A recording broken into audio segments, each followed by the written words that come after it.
स्वागत है आप सभी को आज के इस क्लास में। मैं हूं प्रवीण। आज का जो क्लास है इसमें हम सीखेंगे मेंसुरेशन के बारे में। आज का जो टॉपिक है मेंसुरेशन के अंदर वो है आयत अर्थात रेक्टेंगल। तो आई होप कि आपने बहुत बार रेक्टेंगल पढ़ी होगी, लेकिन आज का जो क्लास है उसमें आप कुछ खास चीज़ें आपको देखने को मिलेगी जो आपको आने वाले एग्जाम्स या फिर आने वाले आगे समय में आपके लिए बहुत ही ज़्यादा यूज़फुल होंगे। तो मैं डिस्कशन करना चाहूँगा सबसे पहले आयत के बारे में। तो आयत को हम सबसे पहले डिफिनेशंस के जरिए जानेंगे कि वैसा चतुर्भुज जिसका आमने सामने का भुजा बराबर हो तथा चारों कोण समकोण हो उसे हम आयत कहते हैं। तो मैंने यहाँ पे आयत का डिफिनेशन लिखा है, वैसा चतुर्भुज जिसका आमने सामने का भुजा बराबर हो तथा चारों कोण समकोण हो, समकोण अर्थात 90 डिग्री हो। तो आयत की जो सबसे पहली बात मैंने यहाँ पे लिखी है, आमने सामने की भुजा बराबर हो, तो ये एक आयत की फिगर है। तो उससे पहले मैं आपको ये चतुर्भुज का जो वर्ड है इसके बारे में समझा देता हूँ। चतुर्भुज क्या होता है? चतुर्भुज उसे कहते हैं जो चार भुजाओं से घिरी बंद आकृति को चतुर्भुज कहते हैं। जैसे कि मैंने यहाँ पे कोई आकृति बनाया, यहाँ पे देखिए ये सब क्या है, ये सब सभी आकृति क्या है, चतुर्भुज का उदाहरण है, क्योंकि ये सब क्या है, चार भुजाओं से घिरी एक बंद आकृति है, ये सभी चतुर्भुज है। तो आयत भी एक चतुर्भुज है। तो आयत वैसा चतुर्भुज है जिसका आमने सामने की भुजा बराबर होती है, अर्थात अगर ये भुजा 5 सेंटीमीटर होगी तो इसकी सामने वाली भुजा भी 5 सेंटीमीटर होगी। अगर ये भुजा 2 सेंटीमीटर है तो इसकी सामने वाली भुजा क्या होगी, ये भी 2 सेंटीमीटर होगी। तो आमने सामने की भुजा बराबर होती है आयत की। जैसे मैंने इस आयत का नाम लिख दिया आयत ए बी सी और डी, इस आयत का नाम हो गया आयत ए बी सी डी। तो आमने सामने की भुजा बराबर होती है, तो इसी को आप क्या लिख सकते हैं, ए बी, और ए बी की सामने वाली भुजा क्या है, सी डी। तो ए बी भुजा सी डी के बराबर हो जाएगी, और ए डी के बराबर कौन सी भुजा हो जाएगी, ए डी की सामने वाली भुजा है बी सी, तो ए डी बी सी के बराबर हो जाएगी। क्यों हो जाएगी, क्योंकि आयत की जो आमने सामने की भुजा होती है क्या होती है, बराबर होती है। आयत की आमने सामने की भुजा बराबर होती है, जितनी ये होगी ये इसके बराबर होगी, ये इसके बराबर होगी। तो पहले चीज हमने जाना कि आयत वैसा चतुर्भुज है जिसके आमने सामने की भुजा बराबर होती है। डिफिनेशन में मैंने दूसरा चीज लिखा है कि चारों कोण समकोण होते हैं, अर्थात 90 डिग्री होते हैं। तो यहाँ पे देख लीजिए चारों कोण क्या होंगे, समकोण होंगे, 90 डिग्री के होंगे एक कोण आयत के, समकोण अर्थात 90 डिग्री। तो हमने जाना कि आयत का एक कोण 90 डिग्री होती है। तो आयत के कुल कितने डिग्री के कोण बनेंगे आयत के अंदर, तो आप देख सकते हैं 90 90 90 90 चार बार। तो आयत में जो कुल 90 डिग्री का एक कोण है, तो टोटल आपके कुल कोण की बात की जाए आयत की, तो कुल आयत 360 डिग्री के कोण बनाते हैं। 360 डिग्री आयत में कुल कितने डिग्री की कोण बनती है, 360 डिग्री की कोण बनती है। और एक चीज को लेकर बहुत ज्यादा कंफ्यूजन रहती है लोगों में आयत को लेकर, कि आयत में कि जैसे यहाँ पे 5 सेंटीमीटर इस भुजा की लंबाई दी गई है और इसकी दी गई है 2 सेंटीमीटर, तो आप लंबाई किसको मानेंगे और चौड़ाई किसको मानेंगे। तो लंबाई और चौड़ाई के बारे में बताना चाहूंगा सॉरी, कि आयत की जो सबसे लंबी भुजा होती है वो हमेशा लंबाई होती है, और जो उससे कम वाली भुजा होती है चौड़ाई होती है। कहने का मतलब ये है, आयत की जो लंबाई होती है, लंबाई जो होती है आयत की, वो हमेशा बड़ा होती है किससे, चौड़ाई से। आयत का जो लंबाई होता है हमेशा चौड़ाई से बड़ा होगा, ये चीज याद रखिए। आयत की लंबाई हमेशा क्या होती है, चौड़ाई से ज्यादा होगी। जैसे इसमें मैंने लिखा है यहाँ पे कि इस भुजा की लंबाई 5 सेंटीमीटर है और इस भुजा की लंबाई 2 सेंटीमीटर है। तो इसके अकॉर्डिंग आप इसमें लंबाई किसे मानेंगे, तो हमने बताया आपको अभी कि लंबाई जो होती है सबसे ज़्यादा होती है और चौड़ाई उससे कम होती है। तो यहाँ पे लंबाई कितनी हो जाएगी, लंबाई को हम एल से डिनोट करते हैं, लेंथ। तो लेंथ हो जाएगी इस आयत की 5 सेंटीमीटर, और चौड़ाई जिसे हम बी से डिनोट करते हैं, चौड़ाई हो जाएगी 2 सेंटीमीटर। तो आपने जाना कि सबसे लंबी भुजा होती है वो लंबाई होती है, और उससे जो कम भुजा होती है उससे कम लंबी भुजा होती है उसे हम चौड़ाई कहते हैं। एक चीज़ और जानते हैं हम आयत के बारे में, कि आयत को जो है समानांतर चतुर्भुज भी कहते हैं। इसलिए समानांतर चतुर्भुज कहते हैं। तो सबसे पहले इसके लिए आपको जानना होगा कि समानांतर रेखा क्या होती है। समानांतर रेखा वैसी रेखा होती है जिसको आप कभी, वो एक दूसरे को कभी काटती नहीं है, कभी इंटरसेक्ट नहीं करती, उसे आप कितना भी बढ़ा ले तो वो एक दूसरे को इंटरसेक्ट नहीं करती है। जैसे कि आपने रेलवे का लाइन देखा होगा, उसकी जो लाइन होती है वो पैरेलल होती है, समानांतर होती है, इसको आप कितना भी आगे बढ़ा ले ये एक दूसरे को कभी कट नहीं करेगी। वैसे ही आयत की जो संरचना है, आयत की जो बनावट है इसको कितना भी बढ़ा लें आप, तो ये एक दूसरे को कभी भी इंटरसेक्ट नहीं करेगी। तो आयत को इसीलिए हम समानांतर चतुर्भुज कहते हैं।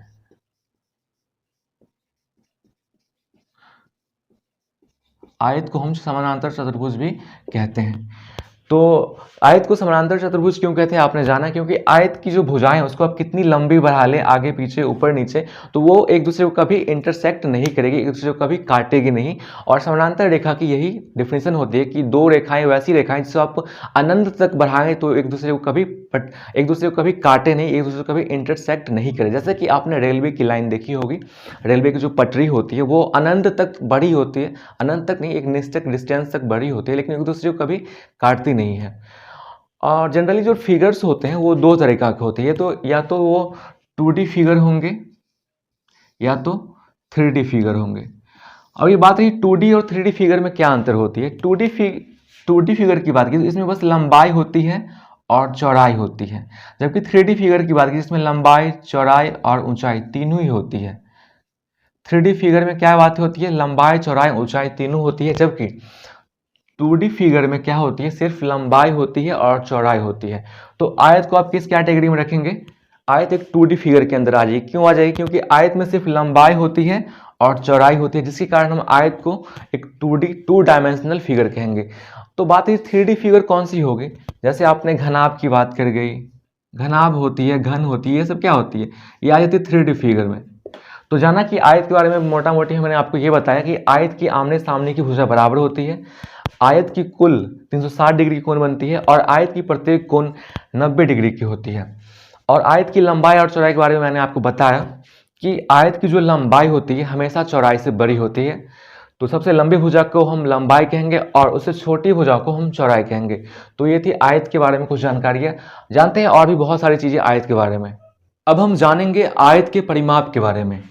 अब हम जानेंगे आयत के परिमाप के बारे में। परिमाप क्या होता है आयत का, तो सबसे पहले मैं बता दूं, किसी भी आकृति की जो परिमाप होती है उसकी पूरी लंबाई होती है। जैसे कि आयत की परिमाप की बात की जाए तो इसकी जो चारों भुजाएं हैं, यहाँ से लेकर यहाँ तक, इस सभी का जो जोड़ होगी, इस सभी की जो लेंथ होगी वही उसकी परिमाप होगी। परिमाप किसी भी आकृति की जो परिमाप होती है उसकी सभी भुजाओं की जोड़ के बराबर होती है। तो इसी प्रकार आयत की जो परिमाप होगी इसकी सभी भुजाओं की जोड़ के बराबर होगी। तो जैसा कि आयत की लंबाई ये भुजा की लंबाई कितनी है, L है, प्लस इसकी लंबाई क्या है, B है, प्लस इसकी लंबाई क्या है, L है, प्लस इसकी लंबाई क्या है, B है। यहाँ पे मैं आपको आयत का जो परिमाप है उसका फॉर्मूला बनाना सिखा रहा हूँ कि आयत के परिमाप की फॉर्मूला कैसे बनती है। तो मैंने बताया आपको कि किसी भी आकृति की जो परिमाप होती है उसकी सभी भुजाओं के योग के बराबर होती है। तो आयत में 4 भुजाएं होती है और आयत की परिमाप भी होगी इस चारों भुजाओं की योग के बराबर होगी। तो जैसे कि आपको पता है कि आयत की आमने सामने की भुजा बराबर होती है, अगर ये L है तो ये भी L होगी, अगर ये B है तो ये भी B होगी। तो मैंने आयत के परिमाप निकालने के लिए इसकी चारों भुजाओं को जोड़ दिया। तो अगर आप इसको जोड़ेंगे तो ये हो जाएगा L प्लस L, ये हो जाएगा 2L और प्लस B 2B। इसमें से आप B कॉमन ले लेंगे तो अंदर बच जाएगा L प्लस B। तो दोस्तों आयत का जो परिमाप होता है, आयत का परिमाप आपने पहले भी पढ़ा होगा। आयत का परिमाप क्या होता है, 2 गुने लंबाई प्लस चौड़ाई। आपने पढ़ा होगा ये फॉर्मूला, 2 गुने लंबाई प्लस चौड़ाई आयत की फॉर्मूला होता है और इस प्रकार से बनते हैं। आयत ही नहीं, किसी भी आकृति की जो परिमाप होती है उसकी सभी भुजाओं के योग के बराबर होती है। आपने यहाँ देख लिया आयत की परिमाप क्या होती है। आगे हम जानते हैं आयत की विकर्ण के बारे में। तो आयत की विकर्ण की अगर बात की जाए तो अगर आप इस कॉर्नर से इस कॉर्नर को मिलाते हैं और इस कॉर्नर को इस कॉर्नर से मिलाते हैं तो ये जो दोनों ही की मैंने रेखाएं खींची हैं ये आयत की विकर्ण कहलाएगी। तो ये क्या कहलाएगी, आयत की विकर्ण है।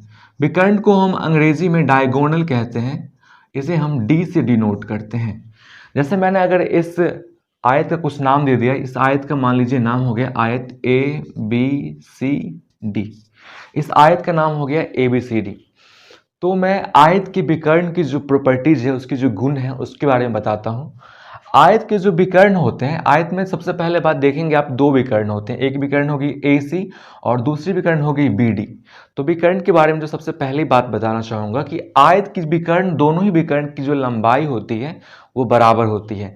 जितनी लंबाई AC विकर्ण की होगी उतनी लंबाई BD की विकर्ण की होगी। तो आप यहाँ पे क्या लिख सकते हैं, AC is equal to BD,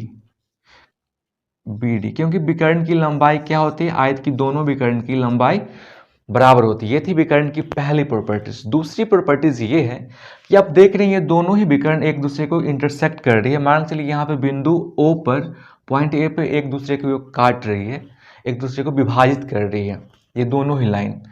तो इस विकर्ण के जो काटने के पीछे की जो प्रॉपर्टीज ये है कि ये विकर्ण एक दूसरे को काटती है तो समान भागों में काटती है, यानी कि समान भागों में समद्विभाजित करती है। ये एक दूसरे को बाइसेक्ट करती है, बराबर भागों में काटती है। कहने का मतलब जितनी लंबाई इस विकर्ण की होगी उतनी ही लंबाई इस विकर्ण की होगी। यहाँ से काटने के बाद यहाँ पे जितनी लंबाई इसकी होगी उतनी लंबाई इसकी होगी। ठीक है, इसको आप क्या लिख सकते हैं, इसकी OD की लंबाई OB के बराबर होगी। OD की लंबाई किसके बराबर होगी, OB की बराबर होगी, क्योंकि विकर्ण एक दूसरे को समान भागों में काटती है। उसी प्रकार AO की लंबाई OC के बराबर होगी। तो मैंने यहाँ पे विकर्ण के बारे में आपको दो चीजें बताई हैं कि आयत का जो विकर्ण होते हैं वो समान लंबाई की होती है, आयत की विकर्ण की लंबाई बराबर होती है दोनों ही विकर्ण की। आयत में दो विकर्ण होते हैं और ये विकर्ण दोनों एक दूसरे को समान भागों में काटती है, तो जिससे कि OD इक्वल टू OB होगी और AO इक्वल टू OC होगी, क्योंकि ये एक दूसरे को बिंदु O पे काटती है।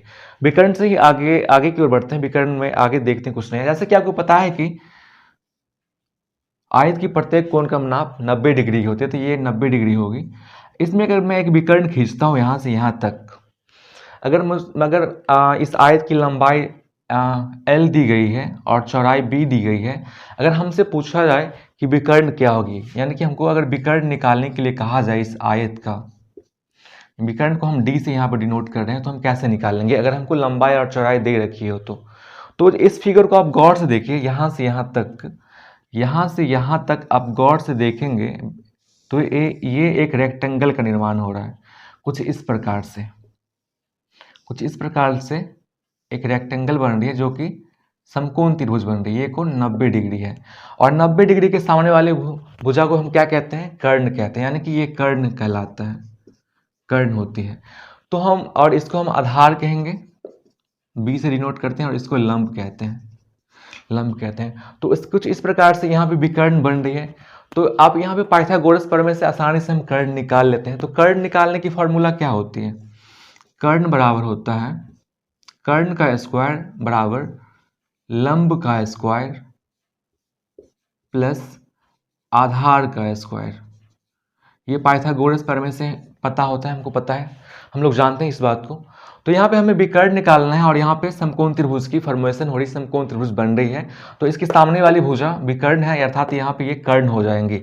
तो कर्ण की जगह आप क्या लिख सकते हैं, विकर्ण। तो विकर्ण यानी कि D होगा, D से मैंने यहाँ पे विकर्ण को डिनोट किया है, क्योंकि हमें ऐसे D निकालना ही है कि विकर्ण हमको कैसे निकाले अगर लंबाई और चौड़ाई दे रखी हो तो विकर्ण का स्क्वायर हो जाएगा, यानी कि D स्क्वायर इक्वल टू क्या हो जाएगी, यहाँ पे लंब अर्थात B हो जाएगी, B यहाँ पे हो जाएगी B का स्क्वायर प्लस L लेंथ का स्क्वायर हो जाएगी। ठीक है, आधार ये हो गई, यहाँ पे B ये हो गई। तो आप D बराबर क्या लिख सकते हो, D बराबर आप क्या लिख सकते हो, इस अगर रूट को उस साइड ले जाते हैं आप तो क्या हो जाएगा, root under L square plus, या फिर आप L स्क्वायर लिखो पहले, या फिर यहाँ पे मैंने B लिख दी है तो B square plus L square.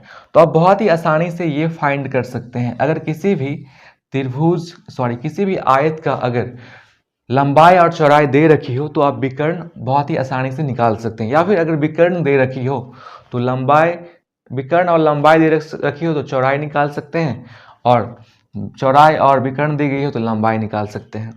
तो मैंने यहाँ पे आपको परिमाप के बारे में बताया, और परिमाप से एक मैं छोटा सा क्वेश्चन भी बता दे रहा हूँ आपको। मान चलिए इसकी लंबाई जो है 5 सेंटीमीटर है और यहाँ पे चौड़ाई जो है 2 सेंटीमीटर है। तो इस आयत की अगर हमें परिमाप निकालना होगा तो क्या निकालेंगे, तो आयत का परिमाप बराबर लिखेंगे हम, परिमाप बराबर लिखेंगे क्या होती है फार्मूला? 2 गुणे लंबाई प्लस चौड़ाई आयत का परिमाप निकालने का फार्मूला होता है।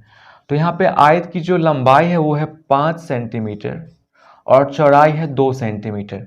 तो 5 और 2 कितने हो जाएंगे? 7, 2 गुने 7, यानी कि इस आयत की जो परिमाप हमने निकाला ये हो गया 14 सेंटीमीटर। तो ये हमने यहाँ पे जाना आयत की परिमाप निकालने की फार्मूला कैसे आई, और आयत की विकर्ण के बारे में हमने जाना कि आयत के 2 विकर्ण होते हैं और विकर्ण की क्या खासियत है, विकर्ण की लंबाई बराबर होती है। अगर विकर्ण एक दूसरे को काटती है तो दोनों ही बराबर भागों में एक दूसरे को काटती है। और विकर्ण निकालने का भी फॉर्मूला हमने बताया कि विकर्ण कैसे निकाल सकते हैं किसी भी आयत की, अगर लंबाई और चौड़ाई दे रखी हो तो। चलिए कुछ आगे बढ़ते हैं, आगे हम सीखेंगे कि क्षेत्रफल कैसे निकालें और कुछ छोटी छोटी क्वेश्चन के माध्यम से हम सीखेंगे क्षेत्रफल निकालना। आइए अब हम सीखते हैं आयत का क्षेत्रफल निकालना। तो दोस्तों आयत का क्षेत्रफल निकालने का जो फॉर्मूला होता है वो होता है लंबाई गुने चौड़ाई, यानी कि L इंटू बी आयत का क्षेत्रफल निकालने का फॉर्मूला होता है।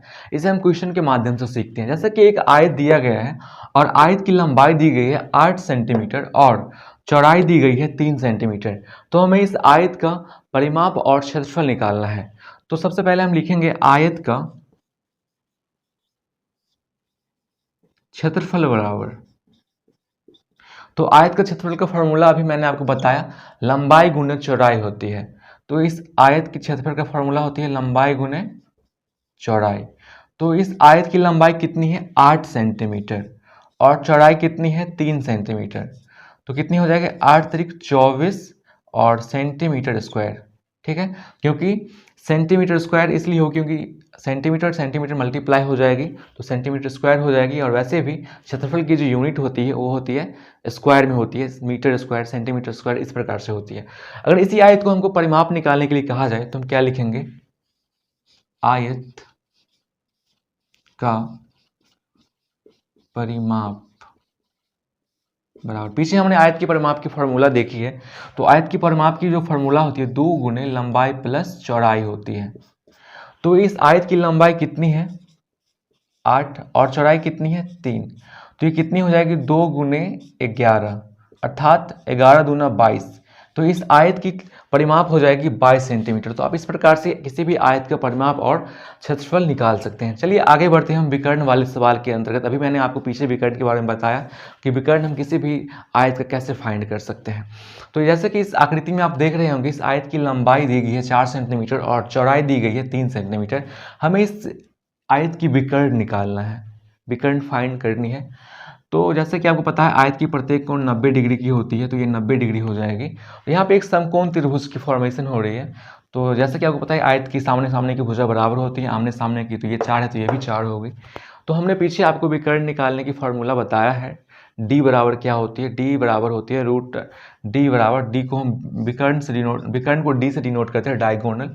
डी बराबर होती है L square plus B square. मैंने पीछे बताया, अगर आपको ये फॉर्मूला नहीं भी याद होती तो आप आसानी से बना सकते हैं, क्योंकि अब यहाँ आप देख रहे हैं एक समकोण त्रिभुज बन रहा है। आपको पता होगा पाइथागोरस प्रमेय में क्या होते हैं, इसके सामने वाली भुजा को हम कर्ण कहते हैं। कर्ण का स्क्वायर बराबर क्या होता है? कर्ण का स्क्वायर बराबर होता है आधार का स्क्वायर प्लस लंब का स्क्वायर। वैसे भी निकाल सकते हैं, वैसे पीछे मैंने आपको सारी चीज़ें क्लियर कर ही दी हैं। तो जैसे कि इस आकृति में आप देख सकते हैं इसकी लंबाई दी गई है 4 सेंटीमीटर, तो यहाँ पर लिखेंगे 4 का स्क्वायर, और चौड़ाई दी गई है 3 सेंटीमीटर, तो यहाँ पे लिखेंगे 3 का स्क्वायर। तो 4 की स्क्वायर हो जाएगी 16, 3 का स्क्वायर हो जाएगी 9, तो ये हो जाएगी रूट के अंदर 25। तो 25 रूट के बाहर निकालेंगे, इसका वर्गमूल 5 हो जाएगी। तो इस आकृति की जो डायगोनल अर्थात विकर्ण जो हो गई 5 सेंटीमीटर होगी। अगर अब हमें इस आकृति की क्षेत्रफल निकालने के लिए कहा जाए तो हम कैसे निकालेंगे? तो मैंने अभी आपको बताया क्षेत्रफल निकालने का फॉर्मूला। आयत की जो क्षेत्रफल निकालने का फॉर्मूला होता है, आयत का क्षेत्रफल बराबर क्या होता है? अभी मैंने बताया लंबाई और चौड़ाई को गुना कर दो, वो उसके क्षेत्रफल के बराबर होता है। तो आयत की लंबाई कितनी होगी? 4 और चौड़ाई यहाँ पे 3 है, तो कितनी हो जाएगी? 4 × 12 सेंटीमीटर स्क्वायर। अगर हमको इसी फिगर की परिमाप पूछा जाए कि इस आकृति में आयत की परिमाप क्या होगी, तो परिमाप बराबर हम क्या लिखेंगे? परिमाप की फॉर्मूला मैंने आपको पीछे बताया कि 2 गुणे लंबाई प्लस चौड़ाई क्या होती है? परिमाप निकालने की फॉर्मूला होती है। तो यहाँ पे लंबाई दी गई है 4 सेंटीमीटर और चौड़ाई दी गई है 3 सेंटीमीटर। तो 4 3 7, 2 गुणे 7 अर्थात ये हो जाएगी 14 सेंटीमीटर, ये हो जाएगी 14 सेंटीमीटर परिमाप। तो मैंने पीछे आपको बताया कि सबसे लंबी भुजा जो होती है लंबाई होती है, क्योंकि यहाँ मैंने L 4 लिया है, मैंने 4 लंबाई ली, क्योंकि मैंने पीछे आपको बताया कि जो आयत की सबसे लंबी भुजा होती है उसे हम लंबाई कहते हैं और उसे जो छोटी भुजा होती है उसे चौड़ाई कहते हैं। तो यहाँ पर अगर आपको विकर्ण वाली क्वेश्चन दिया जाए कि मान चलिए यहाँ पे आपको चौड़ाई नहीं दिया जाए और विकर्ण की लंबाई दे दी जाए, तो भी आप बहुत ही आसानी से फाइंड कर सकते हैं। तो आई होप कि आयत की जो मैंने ये इतनी सारी कॉन्सेप्ट बताए और 2-4 क्वेश्चन मैंने सॉल्व करके बताए, आपको समझ में आई होंगी, आपके लिए यूज़फुल होंगी। जल्दी मिलते हैं हम अगले वीडियो में।